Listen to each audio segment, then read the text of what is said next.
નમસ્કાર મિત્રો, આજે આપણે મનુષ્યમાં પાચન ક્રિયાનો અભ્યાસ કરીશું। મનુષ્યમાં સંપૂર્ણ પાચન માર્ગ છે અને એમાં ભૌતિક અને રાસાયણિક એમ બંને પ્રકારે પાચન થાય છે। અને આ પાચનની શરૂઆત સૌથી પહેલાં મનુષ્યની મુખ ગુહાથી થાય છે। આપણા મુખથી પાચન ક્રિયાની શરૂઆત થાય, કેમ કે આપણે સૌથી પહેલાં ખોરાક ક્યાં મૂકીએ છીએ? આપણા મોઢામાં, આપણી મુખ ગુહામાં। આપણે આ મુખ ગુહામાં ખોરાક મૂકીએ। ચલો, આ મુખ ગુહામાં ખોરાક આવ્યો પછી શું થાય? મુખ ગુહામાં આપણે જેવો ખોરાક મૂકીએ છીએ એવો જ એ ખોરાક દાંત અને જીભની મદદથી આપણે એને ચાવીએ છીએ। દાંતની મદદથી આપણે એ ખોરાકને ચાવીએ છીએ અને એમાં જીભ મદદ કરે છે, એટલે દાંત અને જીભની મદદથી એ ખોરાકને ચાવીએ છીએ, એનો બારીક ભૂક્કો કરી નાખીએ છીએ। આ ખોરાકનો બારીક ભૂક્કો કરી નાખીએ છીએ અને પછી એ ખોરાક સાથે લાળ રસ ભળે છે। તમે જાણો છો કે આ મુખ ગુહાની આસપાસ આવી 3 જોડ લાળ ગ્રંથિ આવેલી છે, એટલે આ ખોરાક ઉપર લાળ રસનો સ્ત્રાવ થશે, લાળ રસ મળશે અને આ લાળ રસ છે ને આ ખોરાકના કણોને એકબીજા સાથે ચોંટાડી દેશે અને એકદમ લીસો ગોળાકાર બનાવી દેશે, જેને આપણે કોળીઓ કહીશું। તો આ રીતે મુખ ગુહામાં મૂકેલો ખોરાક પહેલાં દાંતની અને જીભની મદદથી ચવાય છે, એની સાથે લાળ રસ ભળે છે અને એમાંથી શું બને છે? આવો લીસો એકબીજા સાથે ચોંટેલો કોળીઓ બને છે। એટલે આપણે મુખ ગુહામાં કોળીઓ બનાવીએ છીએ। આપણે રોટલી, ભાખરી, શાક વગેરે મોઢામાં મૂકી દઈએ, પછી એને આપણે ચાવીએ છીએ, એની અંદર લાળ રસ ભળે છે અને પછી આવો એકદમ લીસો એકબીજા સાથે ચોંટેલો કોળીઓ બની જાય છે। તમે બધાએ કોળીઓ કદાચ જોયો હોય કે ભાઈ, તમે જમતા હોય, ખાતા હોય, ચાવતા હોય અને અંદર કદાચ વાળ આવી જાય તો આપણે આખો કોળીઓ બહાર કાઢીએ છીએ, જોયો છે ને? બસ એ લીસો જે તૈયાર થયો ને ચોંટેલો એકબીજા સાથે, એ કોળીઓ કહેવાય। કોળીઓ એટલે રોટલી ભાખરીનું ટુકડું નહીં। આપણે રોટલી ભાખરી બધું લઈને, શાક સાથે લઈને આમ મોઢામાં મૂકીએ, કોળીઓ નહીં, પણ મોઢામાં મૂક્યા પછી એ ચવાય, એની સાથે લાળ રસ ભળે અને પછી લીસો જે ઘટક તૈયાર થાય ને એ કોળીઓ। ઘણા એમ કહેતા હોય છે કે હજી છેલ્લા કોળીએ જ આવ્યો, તો એ આવા કોળિયાની વાત થઈ।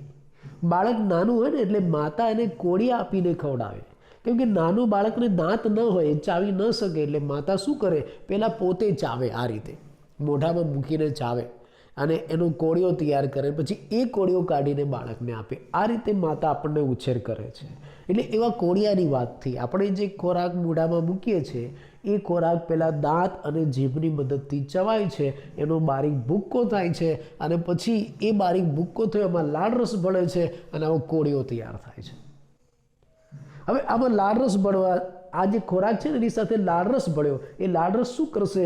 એ લાળ રસ અંદર રહેલા ખોરાકના ઘટકોનું પાચન કરશે। આ લાળ રસ ખોરાકનું પાચન કેવી રીતે કરશે? તમારે જાણવું હોય તો તમારે સૌથી પહેલાં લાળ રસનું બંધારણ જાણવું પડે કે ભાઈ આ લાળ રસમાં શું હોય। આ 3 જોડ લાળ ગ્રંથિમાંથી જે લાળ રસનો સ્ત્રાવ થાય છે એ લાળ રસમાં શું હોય? તો ચાલો આપણે લાળ રસનું બંધારણ જોઈએ।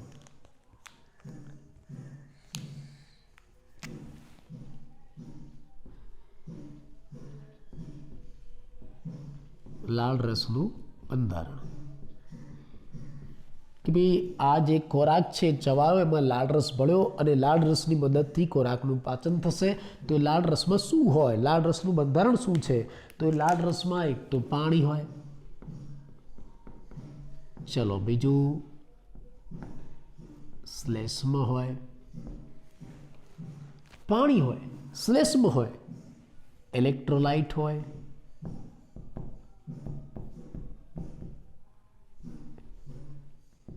આયનો હોય એની અંદર, પ્લસ વિવિધ ઉત્સેચકો હોય। આ લાળ રસનું બંધારણ કે ભાઈ લાળ રસમાં શું છે? લાળ રસમાં પાણી છે, શ્લેષ્મ છે, ઇલેક્ટ્રોલાઇટ છે અને ઉત્સેચકો છે, જે ખોરાકનું પાચન કરશે। કેવી રીતે? આ જે પાણી છે ને એ ખોરાકને ભીનો રાખે છે, ખોરાકને ભીનો રાખે અને ખોરાકને ભીનો રાખે છે ને બીજું પાચન ક્રિયા માટે શું કરે છે? આ પાણી છે ને એ પાચન ક્રિયા માટે જલીય માધ્યમ પૂરું પાડે.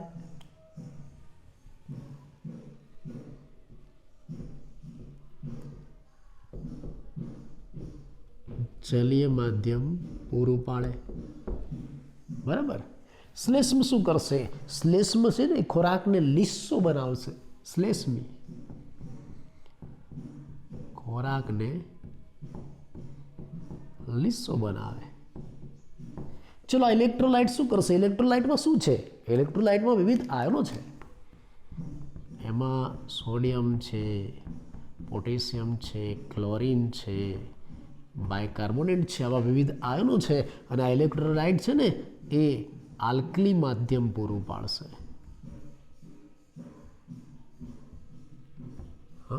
આ લાળ રસ છે ને એ મુખ ગુહામાં આલ્કલી માધ્યમ પૂરું પાડે છે. અને ઉત્સેચકો બે ટાઈપના છે. એક લાઇસોઝાઇમ અને બીજું છે એમાઇલેઝ, આલ્ફા એમાઇલેઝ અથવા તો એમાઇલેઝ, જેને ટાઇલિન પણ કહેવાય છે. લાઇસોઝાઇમ ઉત્સેચક છે ને જીવાણુનાશક તરીકે વર્તે છે, જે આપણા શરીરને, મુખ ગુહાને, ખોરાકને જીવાણુ, બેક્ટેરિયાના ચેપથી બચાવે છે. એમાઇલેઝ નામનો જે ઉત્સેચક છે શું કરશે?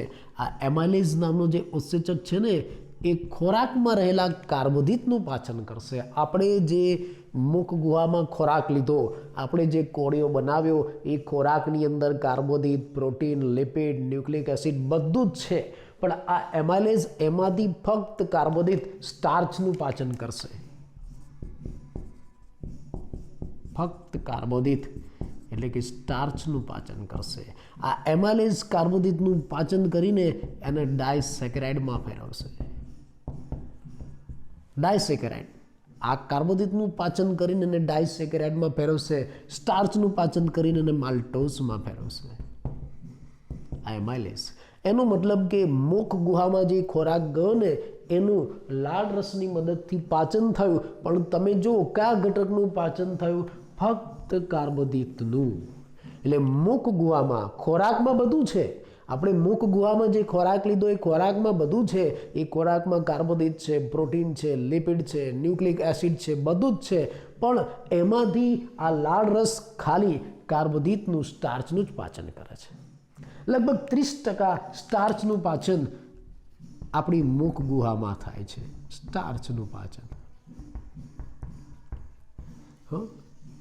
આપણા ખોરાકમાં જે સ્ટાર્ચ છે, જે કાર્બોદિત છે, એમાંથી 30% સ્ટાર્ચનું પાચન આપણી મુખ ગુહામાં થાય છે. અને એટલે જ આપણે ખોરાકને ચાવી ચાવીને ખાવો જોઈએ. તમે જેમ ખોરાકને વધુ ચાવશો ને એમ એની સાથે લાળ રસનું મિશ્રણ બહુ જ સારી રીતે થશે. અને જેમ લાળ રસનું મિશ્રણ સારી રીતે થશે એમ આપણા ખોરાકમાં રહેલા 30% સ્ટાર્ચનું પાચન થઈ જશે. એટલે આપણને અપચો ઓછો થશે. એટલે ખોરાક ચાવી ચાવીને ખાવો જોઈએ. તો આનો મતલબ કે આપણી મુખ ગુહામાં ફક્ત કોનું પાચન થયું? સ્ટાર્ચનું પાચન થયું. અને એ પણ કયા માધ્યમમાં? જો મુખ ગુહામાં સ્ટાર્ચનું પાચન થયું, પણ કયા માધ્યમમાં? આલ્કલી માધ્યમમાં. અને એટલે જ તમે જો માન લો કે બ્રેડ લો, બ્રેડ ઉપર લીંબુ નીચવી નાખો અને પછી એ બ્રેડને મુખ ગુહામાં મૂકીને ચાવો ને તો બ્રેડનું પાચન નહીં થાય. ભલે બ્રેડમાં સ્ટાર્ચ જ હોય છે, પણ છતાં એ બ્રેડનું આ એમાઇલેઝની મદદથી પાચન નથી થતું. કેમ કે બ્રેડનું એમાઇલેઝની મદદથી પાચન કરવા માટે કયું માધ્યમ જોઈએ? આલ્કલી માધ્યમ જોઈએ. તો જ મુખ ગુહામાં પાચન થાય, નહીતર નહીં થાય. આવો પ્રશ્ન પણ તમને પૂછાય. કેમ કે તમે લીંબુ નીચવો છો ને બ્રેડ ઉપર, લીંબુ એસિડિક થયું એટલે માધ્યમ એસિડિક થઈ ગયું. એસિડિક માધ્યમમાં એમાઇલેઝ કામ નહીં કરે. એમાઇલેઝ ફક્ત આલ્કલી માધ્યમમાં જ કામ કરશે. એટલે મુખ ગુહામાં જે પાચન થાય છે આલ્કલી માધ્યમમાં જ પાચન થાય છે. અને મુખ ગુહામાં ફક્ત કોનું પાચન થાય? સ્ટાર્ચનું પાચન થાય. તો આમ સૌથી પહેલું પાચનની શરૂઆત ક્યાંથી થઈ? આપણી મુખ ગુહાથી થઈ. કોની મદદથી? લાળ રસની મદદથી. અને પહેલું પાચન કયા ઘટકનું થયું? સ્ટાર્ચનું. ખોરાકમાં રહેલા સ્ટાર્ચનું જ પાચન થાય છે, બાકી કોઈ ઘટકનું થતું નથી. હવે શું થશે? હવે આવો લાળ રસ મિશ્રિત જે ખોરાક છે, જેને આપણે કોળિયો કહીએ છીએ, એ કોળિયો આગળ કંઠનળી અને અન્નનળીમાંથી પસાર થશે. કંઠનળી અને અન્નનળીમાંથી આ કોળિયાની જે પસાર થવાની પ્રક્રિયા છે ને એને ગળવાની પ્રક્રિયા કહેવાય. એટલે કે મુખ ગુહામાં બે ઘટના બને છે. એક તો ખોરાક ચવાય છે અને બીજું ખોરાક ગળાય છે. એટલે મુખ ગુહામાં જે કોળિયો તૈયાર થયો એ કોળિયો હવે આગળ ક્યાં જશે? એ કોળિયો આગળ કંઠનળીમાં જશે અને કંઠનળીમાંથી આગળ ક્યાં ધકેલાશે? કોળિયો આગળ અન્નનળીમાં ધકેલાશે. આ મુખ ગુહામાં તૈયાર થયેલો ખોરાક અથવા તો કોળિયો કંઠનળી અને અન્નનળીમાંથી આગળ પસાર થાય એ ક્રિયાને શું કહેવાય? ગળવાની પ્રક્રિયા કહેવાય. આ રીતે ખોરાકનો જે કોળિયો છે એ ક્યાં આવ્યો? અન્નનળીમાં આવ્યો. બીજા શબ્દમાં લાળરસ મિશ્રિત ખોરાક હવે અન્નનળીમાં આવે છે. હવે અન્નનળીમાં ક્રમિક સંકોચન અને શિથિલન થાય. અહીંયા ક્રમિક સંકોચન શિથિલન થાય એટલે આ ખોરાક આગળ ધકેલાય. આ ખોરાક આગળ ધકેલાઈને ક્યાં જશે? જઠરમાં જશે. એટલે હવે અન્નનળીમાંથી આ લાળરસ મિશ્રિત ખોરાક ક્યાં આવ્યો? જઠરમાં આવ્યો. જેનું નિયંત્રણ જઠર અન્નનાલીય સ્ફેનિક્ટર દ્વારા થશે. તમે જાણો છો મિત્રો, આ અન્નનળી અને જઠરની વચ્ચે આવું જઠર અન્નનાલીય સ્ફેનિક્ટર વાલ આવેલું છે. જે વાલ ધીરે ધીરે ખુલે એટલે આ અન્નનળીમાંથી ખોરાક ધીરે ધીરે ક્યાં આવે? જઠરમાં. એટલે બીજું પાચન આગળ ક્યાં થશે? જઠરમાં. જો મિત્રો એક અગત્યની બાબત તમે જોઈ શકો છો કે અહીંયા કંઠનળી અને અન્નનળીમાં ક્યાંય પાચન ન થયું. એમાંથી ખાલી ખોરાક આગળ પસાર થયો, ગળવાની પ્રક્રિયા જ થઈ, પાચન ક્યાંય ન થયું. એટલે તમને એવો પ્રશ્ન પણ પૂછાય કે ભાઈ પાચન માર્ગમાં કયા અંગની અંદર કયા ભાગમાં ખોરાકનું પાચન નથી થતું? તો આ કંઠનળી અને અન્નનળી પાચન માર્ગના એવા વિસ્તારો છે કે જેમાં ખોરાકનું પાચન નથી થતું. તો જવાબ શું આવશે? કંઠનળી અને અન્નનળી. તો આ રીતે આપણે ખોરાકને ક્યાં સુધી પહોંચાડી દીધો? જઠર સુધી પહોંચાડી દીધો. પહેલું પાચન ક્યાં થયું? મુખ ગુહામાં. કોની મદદથી? લાળરસની મદદથી. અને મુખ્યત્વે કયા ઘટકનું પાચન થયું? સ્ટાર્ચ કાર્બોદિતનું. બીજું પાચન ક્યાં થશે? જઠરમાં થશે. હવે ખોરાક ક્યાં આવ્યો? જઠરમાં. જેવો ખોરાક જઠરમાં આવે છે એવું તરત જ આ જઠરની દિવાલમાંથી જઠર રસનું સ્ત્રાવ એના ઉપર થાય. આ જઠરની દિવાલ એના ઉપર જઠર રસનો સ્ત્રાવ કરે છે. જેવો ખોરાક જઠરમાં આવ્યો કે તરત જ જઠરની દિવાલ એના ઉપર જઠરરસનો સ્ત્રાવ કરશે. કારણ કે જઠરની દિવાલનું જે અંદરનું સ્તર છે જેને આપણે શ્લેષ્મ સ્તર કહીએ છીએ એમાં જઠર ગ્રંથિઓ આવેલી છે. એટલે આ જઠરની દિવાલના અંદરના સ્તરમાં આ જે ગળીઓવાળી દિવાલ દેખાય છે ને તમને, આ અંદરનું સ્તર શ્લેષ્મ સ્તર એમાં જઠર ગ્રંથિઓ આવેલી છે અને આ જઠર ગ્રંથિઓ જઠરરસનો સ્ત્રાવ કરશે. આ જઠર ગ્રંથિ શેની બનેલી છે? તો આપણે આવી એકાદ ગ્રંથિનો ભાગ મોટો કરીને બહાર કાઢીને જોઈએ કે ભાઈ ખોરાક જઠરમાં આવ્યો એટલે જઠરની દિવાલ છે એમાંથી જઠરરસનો સ્ત્રાવ થાય. કારણ કે જઠરની દિવાલનું સૌથી અંદરનું સ્તર શ્લેષ્મ સ્તર એમાં આવી જઠર ગ્રંથિઓ આવેલી છે. આ જઠર ગ્રંથિઓ શાની બનેલી છે? તો એકાદ જઠર ગ્રંથિનો ભાગ આપણે બહાર કાઢીને જોઈએ. ચલો આવો એકાદ ભાગ આપણે બહાર કાઢીને જોઈએ છે. તો આ જઠર ગ્રંથિ શાની બનેલી છે? આ જઠર ગ્રંથિ 3 પ્રકારના કોષોની બનેલી છે. એક તો આવા બ્લુ કલરમાં મેં બતાવ્યા એવા શ્લેષ્મ સ્ત્રાવી કોષો, આ રહ્યા આ. બીજા આ રેડ કલરમાં મેં બતાવ્યા એવા ઓક્ઝેન્ટિક કોષો. અને ત્રીજા આવા ગ્રીન કલરમાં જે બતાવ્યા છે એ પેપ્ટિક કોષો. એટલે આ જઠર ગ્રંથિ એ બીજું કંઈ નથી, 3 પ્રકારના સ્ત્રાવી કોષોનો સમૂહ છે. કયા 3 પ્રકારના સ્ત્રાવી કોષો? શ્લેષ્મ સ્ત્રાવી કોષો, ઓક્ઝેન્ટિક કોષો અને પેપ્ટિક કોષોનો સમૂહ. એને આપણે શું કહીશું? જઠર ગ્રંથિ. તો આ જઠર ગ્રંથિ શાની બનેલી છે? શ્લેષ્મ સ્ત્રાવી કોષો, ઓક્ઝેન્ટિક કોષો અને પેપ્ટિક કોષોની બનેલી છે. અને જઠર ગ્રંથિ શાનો સ્ત્રાવ કરશે? જઠરરસનો. જઠરરસ એટલે બીજું કંઈ નહીં, આ 3 પ્રકારના કોષોમાંથી થતો સ્ત્રાવ. ચાલો આપણે એનું બંધારણ જોઈએ.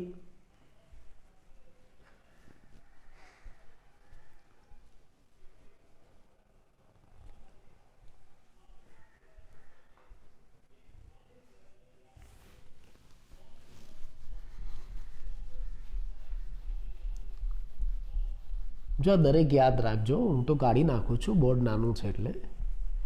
પણ તમારે લાળ રસ, જઠર રસ બધા બંધારણ યાદ રાખવા પડશે.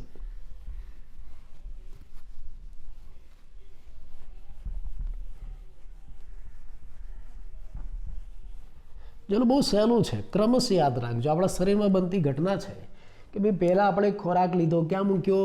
મુખ ગુહામાં. મુખ ગુહામાં ખોરાકને આપણે ચાવ્યો, દળ્યો, એનો બારીક ભૂક્કો કર્યો, એની સાથે શું ભળ્યું? લાળ રસ. એટલે પહેલું પાચન કોના દ્વારા થયું? લાળ રસ દ્વારા. લાળ રસમાં ફક્ત એમાઇલેઝ નામનો પાચક ઉત્સેચક છે, એટલે કોનું પાચન થશે? કાર્બોદિતનું. એટલે લાળ રસ દ્વારા મુખ ગુહામાં ખાલી કાર્બોદિતનું પાચન થયું. અને પછી આ જે લાળ રસ મિશ્રિત ખોરાક છે એ કંઠનળી, અન્નનળીમાં થઈને જઠરમાં આવ્યો, અને હવે જઠરમાં જઠરરસ દ્વારા ખોરાકનું પાચન થશે. આ જઠરરસનો સ્ત્રાવ ક્યાંથી થાય? જઠર ગ્રંથિમાંથી. અને આ જઠર ગ્રંથિ શાની બનેલી છે? ચાલો આપણે જોઈએ.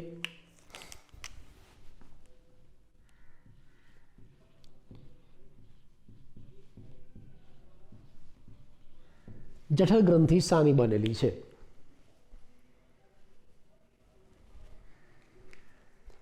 તો જઠર ગ્રંથિ મુખ્ય આવા 3 પ્રકારના કોષોની બનેલી છે. આ બધી જઠર ગ્રંથિ કહેવાય. જો સળંગ ઘડી બતાવી છે ને, એમાંથી જઠર ગ્રંથિનો અમુક ભાગ મેં બહાર કાઢીને તમને બતાવ્યો. તો આ જઠર ગ્રંથિ શાની બનેલી છે? આવા 3 પ્રકારના કોષોની. કયા 3 પ્રકારના કોષો? તો એક શ્લેષ્મ સ્ત્રાવી કોષો, બીજું ઓક્ઝેન્ટિક કોષો,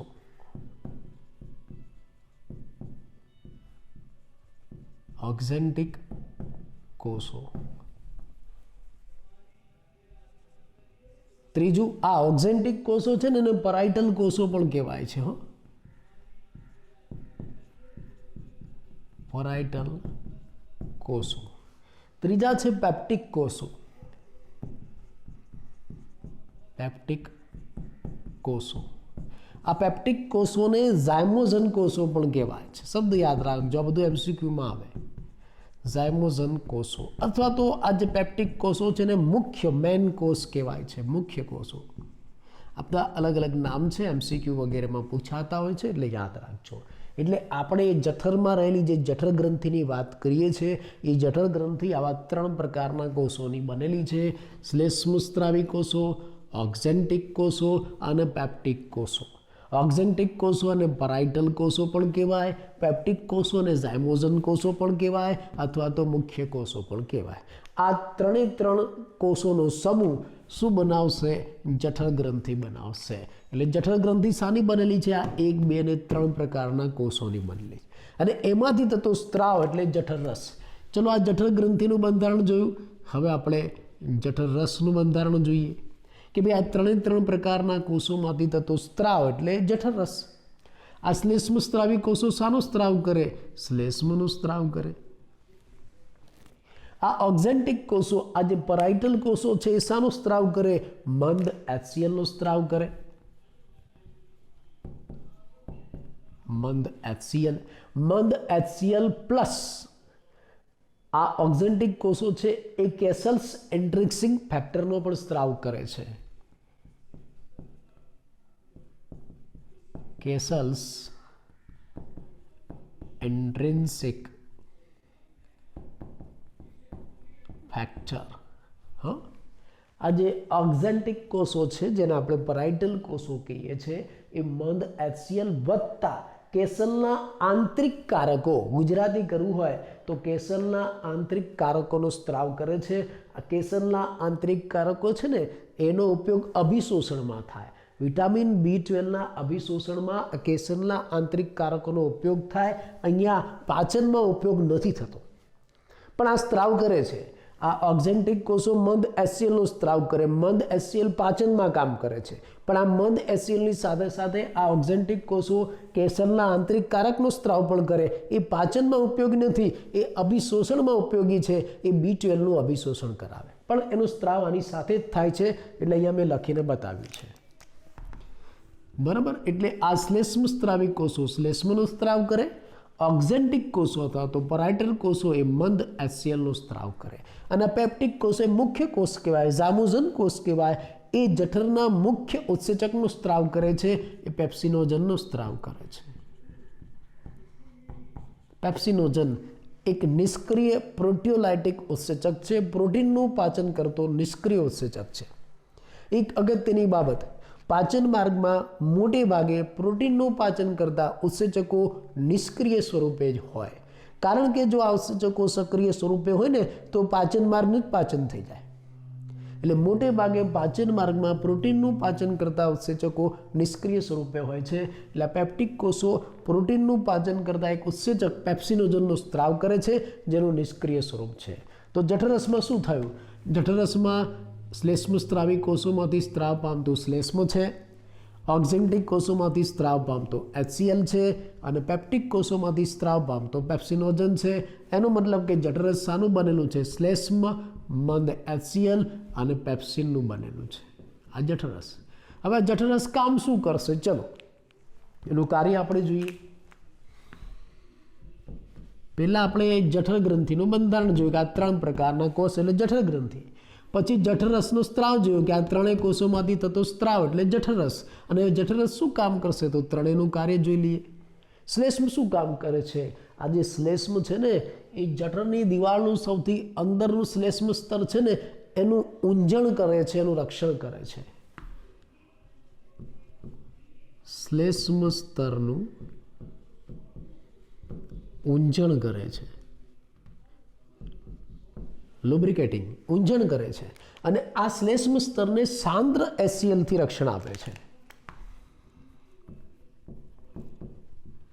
શ્લેષ્મ સ્તરને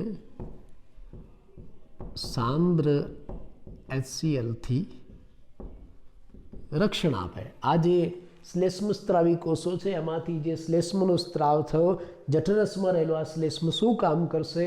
જઠરની દિવાલનું જે સૌથી અંદરનું આ જે શ્લેષ્મ સ્તર છે, શ્લેષ્મ અધિચ્છદ છે, એનું ઊંજણ કરે છે, એનું લુબ્રિકેટિંગ કરે છે અને શ્લેષ્મ સ્તરને સાંદ્ર HCl થી રક્ષણ આપે છે. ચલો મંદ HCl શું કામ કરે? મંદ HCl પાચન માટે એસિડિક માધ્યમ પૂરું પાડે છે. ખોરાકના પાચન માટે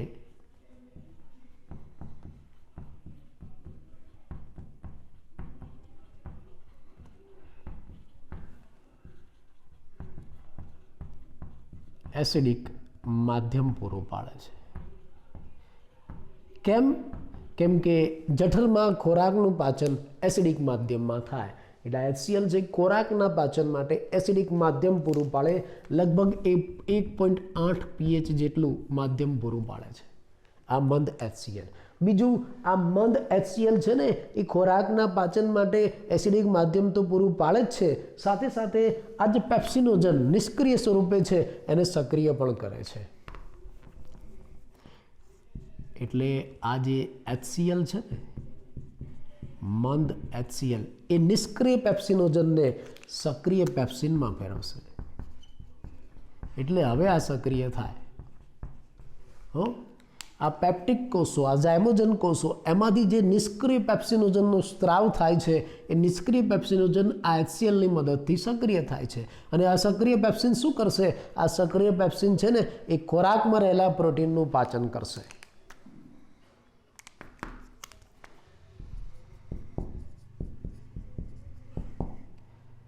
ખોરાકના જે પ્રોટીન છે ને એનું આ પેપ્સિન પાચન કરશે અને ખોરાકમાં રહેલ પ્રોટીનને સામે ફેરવશે.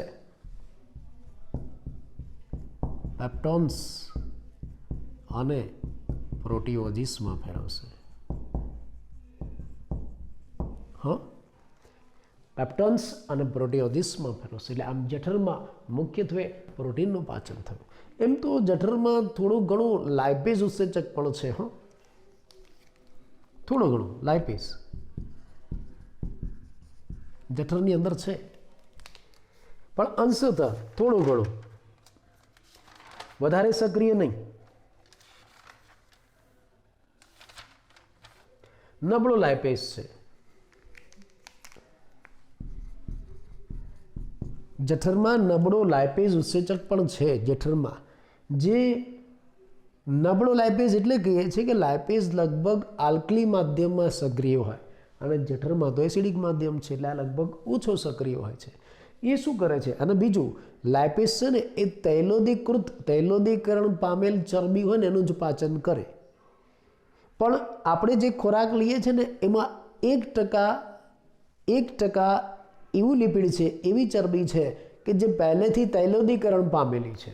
એટલે આ લાઇપેઝ 1% તૈલોદીકૃત ચરબી હોય ને આપણા ખોરાકમાં, જે પહેલેથી તૈલોદીકરણ પામેલી 1% ચરબીનો જે ભાગ આપણા ખોરાકમાં હોય ને એનું પાચન આ જઠરમાં રહેલો નબળો લાઇપેઝ કરે છે.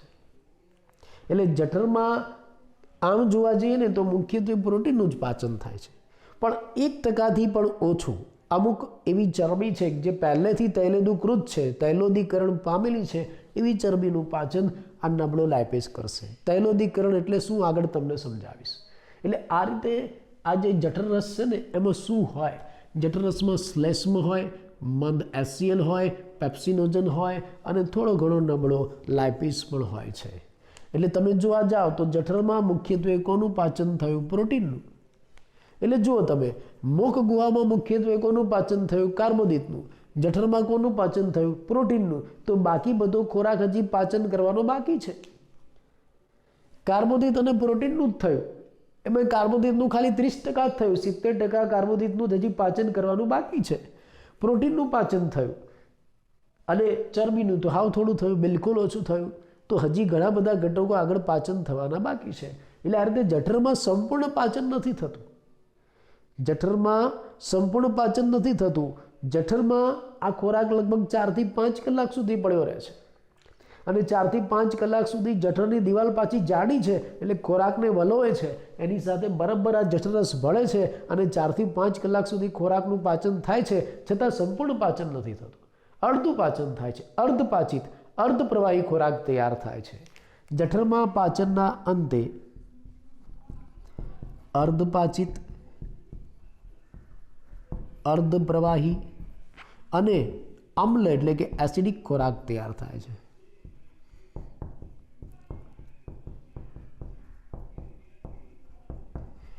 જઠરમાં પાચનના અંતે અર્ધપાચિત, અર્ધપ્રવાહી અને અમ્લ ખોરાક તૈયાર થાય, જેને જઠરપાક કહેવાય.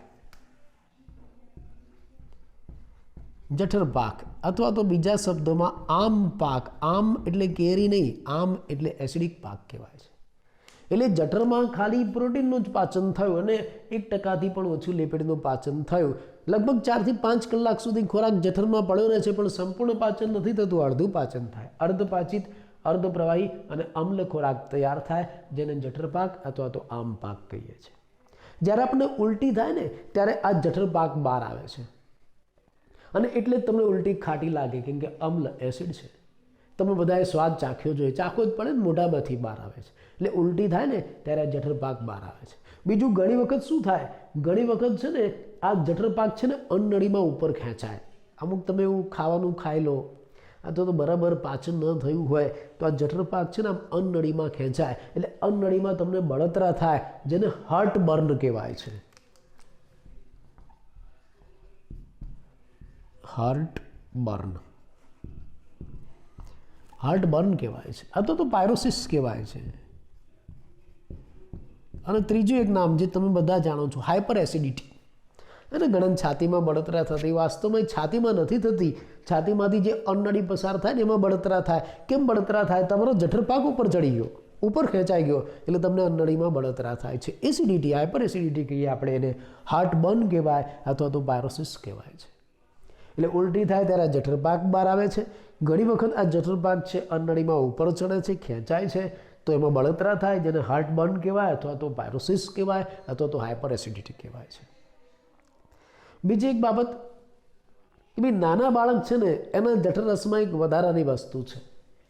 નાના બાળકના જઠરરસમાં રેનિન નામનો ઉત્સેચક આવેલો છે. નવજાત બાળક અથવા તો શિશુ,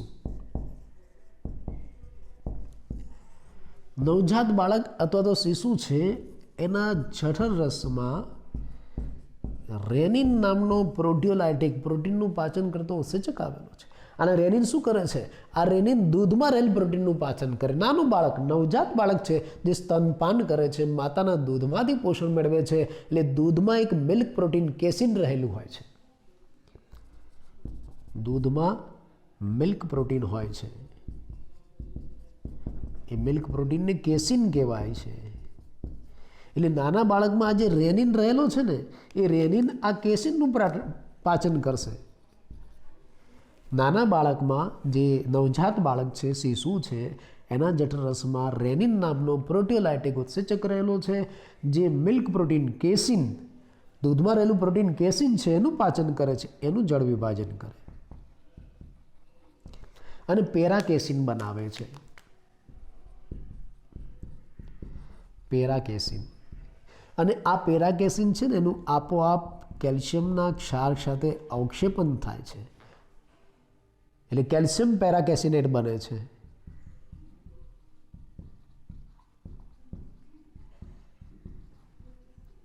કેસિનેટ નાના બાળકની અંદર આવું થાય છે, કેલ્શિયમ પેરાકેસિનેટ. નાનું બાળક જે નવજાત છે, સ્તનપાન કરે છે, ખાલી દૂધ જ ખોરાકમાં લે છે, એના દૂધમાં પણ પ્રોટીન છે, મિલ્ક પ્રોટીન કહેવાય, જેને કેસીન આપણે કહીશું. એ કેસીનનું પાચન કરવા માટે જઠરમાં આ નવજાત બાળકની અંદર રેનિન નામનો ઉત્સેચક આવેલો છે. એ રેનિન શું કરે છે? આ કેસીનનું જળ વિભાજન કરીને એને પેરાકેસીનમાં ફેરવે છે, અને આ પેરાકેસીન છે આપોઆપ આ કેલ્શિયમના ક્ષાર સાથે અવક્ષેપન પામે છે અને કેલ્શિયમ પેરાકેસિનેટ બનાવે છે, જે એકદમ ઘટ, એકદમ સોલિડ દહીં જેવું લાગે. કેલ્શિયમ પેરાકેસિનેટ, આ કેલ્શિયમ પેરાકેસિનેટ દહીં જેવું જે ઘટ્ટ બન્યું એ ઘણા સમય સુધી એના પાચન માર્ગમાં પડ્યું રહે છે, અને પછી આ પેપ્સિન દ્વારા એનું પાચન થાય છે. આ કેલ્શિયમ પેરાકેસિનેટ છે ને એનું પછી પેપ્સિન દ્વારા પાચન થાય અને એમાંથી પેપ્ટોન્સ અને પ્રોટીઓજીસ બને છે. એટલે નાનું બાળક છે ને એના જઠરમાં પાચન ક્રિયા થોડી અલગ છે, કે નવજાત નાનું બાળક છે ખાલી દૂધ જ પીવે છે, સ્તનપાન કરે છે, એટલે એના દૂધમાં જે પ્રોટીન છે, મિલ્ક પ્રોટીન કેસીન, એનું પાચન કરવા માટે એક વધારાનો ઉત્સેચક છે નાના બાળકમાં રેનિન, જે આ કેસીનનું જળ વિભાજન કરીને પેરાકેસીનમાં ફેરવે. પેરાકેસીન કેલ્શિયમના ક્ષાર સાથે અવક્ષેપિત થાય અને કેલ્શિયમ પેરાકેસિનેટ બનાવે. આ કેલ્શિયમ પેરાકેસિનેટ ઘણા લાંબા સમય સુધી પડ્યો રહે છે, દહીંના ફોદા જેવું થાય. આ કેલ્શિયમ પેરાકેસિનેટ બનવાની જે પ્રક્રિયા છે ને એને કર્ડલિંગ ઓફ મિલ્ક કહેવાય છે.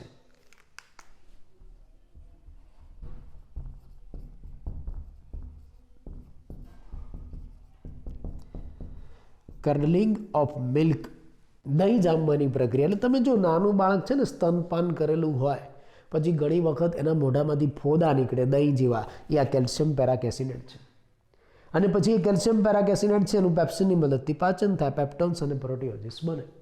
આમ તમે જુઓ કે જઠરની અંદર મુખ્યત્વે કોનું પાચન થાય છે? પ્રોટીનનું પાચન થાય છે. બાળક હોય કે પુખ્ત વ્યક્તિ હોય પણ પ્રોટીનનું પાચન થાય છે. કેવી રીતે થાય છે? આપણે જઠર ગ્રંથિ અને જઠરરસના બંધારણ દ્વારા જોયું. ફરી એકવાર તમને કહી દઉં.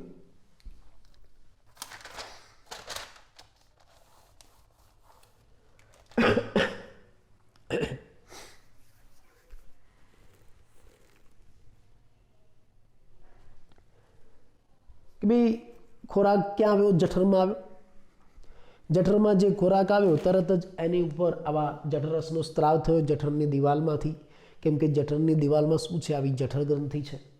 જઠર ગ્રંથિ શાની બનેલી છે? આવા 3 પ્રકારના કોષોની: શ્લેષ્મસ્ત્રાવી કોષો, ઓક્ઝેન્ટિક કોષો, પેપ્ટિક કોષો. શ્લેષ્મસ્ત્રાવી કોષો શ્લેષ્મનો સ્ત્રાવ કરે, ઓક્ઝેન્ટિક કોષો મંદ એસિયલનો સ્ત્રાવ કરે, પેપ્ટિક કોષો પેપ્સિનોજનનો સ્ત્રાવ કરે છે, અને આ ત્રણેય ભેગા મળીને શું બનાવશે? જઠરરસ. અને જઠરરસમાં શું હોય? શ્લેષ્મ, મંદ એસિયલ અને પેપ્સિનોજન. આ જઠરરસ શું કામ કરે? આ શ્લેષ્મ છે એ જઠરનું જે અંદરનું શ્લેષ્મ સ્તર છે, સૌથી અંદરનું શ્લેષ્મ સ્તર, એનું ઊંજણ કરે છે અને સાંદ્ર એસિયલથી રક્ષણ આપે છે. આ મંદ એસિયલ શું કરે? ખોરાકના પાચન માટે એસિડિક માધ્યમ પૂરું પાડે છે, અને સાથે સાથે આ મંદ એચસીએલ છે આ નિષ્ક્રિય પેપ્સિનોજનને સક્રિય પેપ્સિનમાં ફેરવશે. આ સક્રિય પેપ્સિન શું કરશે? ખોરાકમાં રહેલા જે પ્રોટીન ઘટક છે અને પેપ્ટોન્સ અને પ્રોટીઓજીસમાં ફેરવે છે. જો કે થોડો ઘણો નબળો લાઇપેઝ પણ છે આ જઠરરસની અંદર, પણ એ ઓછું કામ કરે છે, કેમ કે લાઇપેઝ મોટે ભાગે આલ્કલી માધ્યમમાં કામ કરે, ગયા તો એસિડિક માધ્યમ છે. અને બીજું, આ લાઇપેઝ તૈલોદીકરણ પામેલ ચરબી ઉપર જ કામ કરે છે. અહીંયા 1% ખોરાકમાં, આપણા ખોરાકની અંદર 1% એવી ચરબી છે કે જે પહેલેથી તૈલોદીકરણ પામેલી છે, એનું પાચન આ લાઇપેઝ દ્વારા થશે. હા, એટલે આમ જઠરની અંદર ખોરાક 4 થી 5 કલાક ભલે પડ્યો રહે પણ સંપૂર્ણ પાચન નથી થતું. ને જઠરમાં પાચનના અંતે અર્ધપાચિત અર્ધપ્રવાહી અમ્લ ખોરાક તૈયાર થાય, જેને જઠરપાક અથવા તો આમપાક કહેવાય. જ્યારે ઉલટી થાય ત્યારે આ જઠરપાક બહાર આવે છે. ઘણી વખત આ જઠરપાક અન્નનળીમાં ખેંચાય છે, હાર્ટબર્ન, પાયરોસિસ થાય છે. નાના બાળકની અંદર એક ખાસિયત, નાનું બાળક જે સ્તનપાન કરે છે, નવજાત બાળક દૂધ પર જ નભે છે, એના દૂધમાં પણ પ્રોટીન, મિલ્ક પ્રોટીન, જેને કેસીન કહેવાય છે, એનું પાચન કરવા માટે જઠરમાં રેનિન નામનો ઉત્સેચક આવેલો છે. આ રેનિન કેસીનનું જળ વિભાજન કરે, પેરા કેસીન બનાવે, જે કેલ્શિયમના ક્ષાર સાથે જોડાય અને કેલ્શિયમ પેરાકેસિનેટ સ્વરૂપે અવક્ષેપણ પામે, દહીં જેવું હોય. લાંબા સમય સુધી આ કેલ્શિયમ પેરાકેસિનેટ પાચન માર્ગમાં પડ્યું રહે, પછી પેપ્સિનની મદદથી તેનું પાચન થઈ પેપ્ટોન્સ અને પ્રોટીઓજીસ બને. તો આ રીતે આપણે ખોરાકને ક્યાં સુધી પહોંચાડી દીધો? જઠર સુધી. જઠર સુધી આપણે ખોરાકનું પાચન કર્યું ને પછી આ જે જઠરમાં પાચનના અંતે જે જઠરપાક તૈયાર થયો, એ જઠરપાક આની જઠરવાલને ખોલીને, આ જઠરપાક આની જઠરવાલને ખોલીને, ની જઠરવાલને ખોલીને ક્યાં જશે? પક્વાશયમાં જશે. એટલે હવે આ ખોરાક ક્યાં આવશે? પક્વાશયમાં. પક્વાશયમાં જેવો ખોરાક આવે છે એવો જ એની સાથે પિત્તરસ અને સ્વાદુરસ બંને ભળે છે. ક્યાંથી ભળે છે તમે જાણો છો? તમે જાણો છો કે પક્વાશયની અંદર એક સામાન્ય યકૃત સ્વાદુપિંડ નલિકા ખુલે. સામાન્ય યકૃત સ્વાદુપિંડ નલિકા. ખોરાક હવે જઠરમાંથી આની જઠરવાલને ખોલીને પક્વાશયમાં આવ્યો, નાના આંતરડામાં, નાના આંતરડાના શરૂઆતના ભાગમાં, એટલે કે પક્વાશયમાં આવ્યો. પક્વાશયમાં ખોરાક આવે છે ત્યારે પક્વાશયમાં એની સાથે શું ભળે છે? સ્વાદુરસ અને પિત્તરસ. ક્યાંથી આવ્યા?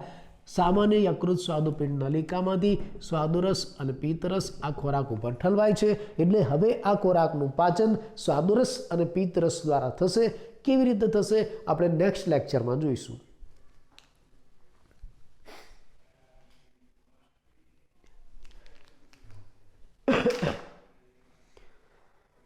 જો હજી આપણે પાચન અધૂરું કર્યું છે, પૂરું પાચન નથી કર્યું. પૂરું પાચન થઈ જાય તો આપણે દોડવું પડે, તમે જાણો છો, પણ નથી થયું, અધૂરું જ થયું. ક્યાં સુધી પાચન કર્યું આપણે? મોઢામાં ખોરાક નાખ્યો, જઠર સુધી લઈ ગયા અને પક્વાશય સુધી પહોંચાડ્યું, હજી ત્યાં પાચન બાકી છે. કેવી રીતે? ફરી એકવાર ટૂંકમાં કહી દઉં કે ભાઈ મનુષ્યમાં સંપૂર્ણ પાચન માર્ગ છે અને પાચન ક્રિયાની શરૂઆત, સૌથી પહેલી શરૂઆત આપણી મુખ ગુહાથી થાય. આપણે ખોરાક મુખ ગુહામાં મૂકીએ, દાંત અને જીભની મદદથી ચાવીને એનો બારીક ભૂક્કો કરીએ, એટલે એની સાથે સૌથી પહેલો લાળ રસ ભળે છે. એટલે પહેલું પાચન મુખ ગુહામાં લાળ રસની મદદથી થાય. લાળ રસમાં પાણી પણ હોય, શ્લેષ્મ પણ હોય, ઇલેક્ટ્રોલાઇટ પણ હોય અને ઉત્સેચકો પણ રહેલા છે. એમાંથી જે પાણી છે એ જલીય માધ્યમ પૂરું પાડે, શ્લેષ્મ ખોરાકને લીસો બનાવે છે, ઇલેક્ટ્રોલાઇટ આલ્કલી માધ્યમ પૂરું પાડે અને એમાઇલેઝ નામનો જે ઉત્સેચક છે એ ખોરાકમાં રહેલા કાર્બોદિત સ્ટાર્ચનું પાચન કરાવે છે અને એને ડાયસેકેરાઇડ માલ્ટોઝમાં ફેરવે છે. એટલે સૌથી પહેલું પાચન મુખ ગુહામાં થાય છે અને કોનું થાય? ફક્ત કાર્બોદિતનું જ પાચન થાય. અને આવો જે લીસો ખોરાક બન્યો એને આપણે કોળિયો કહીએ છીએ. પછી આ કોળિયો ક્યાં જાય? કંઠનળીમાં થઈને અન્નનળીમાં આવે, જેને આપણે ગળવાની પ્રક્રિયા કહીએ છીએ. અન્નનળીમાં ક્રમિક સંકોચન, શિથિલન થાય, પરિસંકોચન થાય. આ ખોરાક અન્નનળીમાંથી જઠરમાં આવે, જેનું નિયંત્રણ જઠર અન્નનાલીય સ્ફિન્ક્ટર વાલ્વ દ્વારા થાય. આ ખોરાક જઠરમાં આવશે. ખોરાક જેવો જઠરમાં આવે એવું જઠરની દિવાલમાંથી જઠરરસનો સ્ત્રાવ થાય. કેમ કે જઠરની દિવાલના અંદરના સ્તરમાં આવી જઠર ગ્રંથિ આવેલી છે.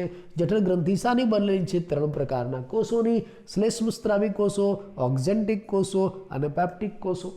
શ્લેષ્મસ્ત્રાવી કોષો, ઓક્ઝેન્ટિક કોષો અને પેપ્ટિક કોષો.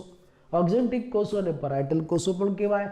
પેપ્ટિક કોષો અને ઝાયમોઝન કોષ અથવા તો મુખ્ય કોષ કહેવાય. એટલે આ 3 પ્રકારના કોષોનો સમૂહ, એને આપણે શું કહીશું? જઠર ગ્રંથિ. એમાંથી થતો સ્ત્રાવ એને આપણે શું કહીશું? જઠરરસ. આ શ્લેષ્મસ્ત્રાવી કોષો શ્લેષ્મનો સ્ત્રાવ કરે, ઓક્ઝેન્ટિક કોષો HCl નો સ્ત્રાવ કરે, પેપ્ટિક કોષો પેપ્સિનોજનનો સ્ત્રાવ કરે. આ શ્લેષ્મ છે એ જઠરની દિવાલનું સૌથી અંદરનું સ્તર છે એનું ઊંજણ કરે છે અને એને સાંદ્ર HCl થી રક્ષણ આપે છે. મંદ HCl ખોરાકના પાચન માટે એસિડિક માધ્યમ પૂરું પાડે છે અને આ પેપ્સિનોજનને સક્રિય પેપ્સિનમાં ફેરવે છે. આ સક્રિય પેપ્સિન ખોરાકમાં રહેલ પ્રોટીન ઘટકનું પાચન કરે છે અને પેપ્ટોન્સ અને પ્રોટીઓજીસમાં ફેરવે. એનો મતલબ કે જઠરમાં ફક્ત પ્રોટીનનું જ પાચન થાય, થોડું ઘણું લિપિડનું પાચન થાય. અને જઠરમાં ભલે 4 થી 5 કલાક ખોરાક પડ્યો રહે પણ સંપૂર્ણ પાચન નથી થતું, અર્ધપાચિત અર્ધપ્રવાહી અમ્લ ખોરાક તૈયાર થાય, જઠરપાક એને કહેવાય છે. હા, જે નવજાત બાળક છે એના જઠરની અંદર રેનિન નામનો ઉત્સેચક આવેલો છે જે દૂધમાં રહેલ કેસીન પ્રોટીનનું પાચન કરે છે, કેમ કે નવજાત બાળક ખાલી દૂધ ઉપર જ નભે છે. આ કેસીન પ્રોટીનનું જળ વિભાજન કરીને પેરાકેસીન બને, કેલ્શિયમના ક્ષાર સાથેનું અવક્ષેપન થાય, કેલ્શિયમ પેરાકેસિનેટ બને, જે લાંબા સમય સુધી પાચન માર્ગમાં પડ્યું રહે છે, જેને કર્ડલિંગ ઓફ મિલ્ક દહીં જમાવવાની પ્રક્રિયા કહેવાય છે. એટલે બાળક જ્યારે મોઢામાંથી ફોદા કાઢે ને એ આ વસ્તુ છે. પછી કેલ્શિયમ પેરાકેસિનેટ છે એનું પેપ્સિનની મદદથી પાચન થાય, પેપ્ટોન્સ અને પ્રોટીઓડિસ બને. આમ જઠરમાં મુખ્યત્વે પ્રોટીનનું પાચન થયું અને મુખ ગુહામાં કાર્બોદિતનું પાચન થયું. બાકી બધા ઘટકોનું પાચન હજી બાકી છે. ક્યાં અને કેવી રીતે થાય આપણે નેક્સ્ટ લેક્ચરમાં જોઈશું.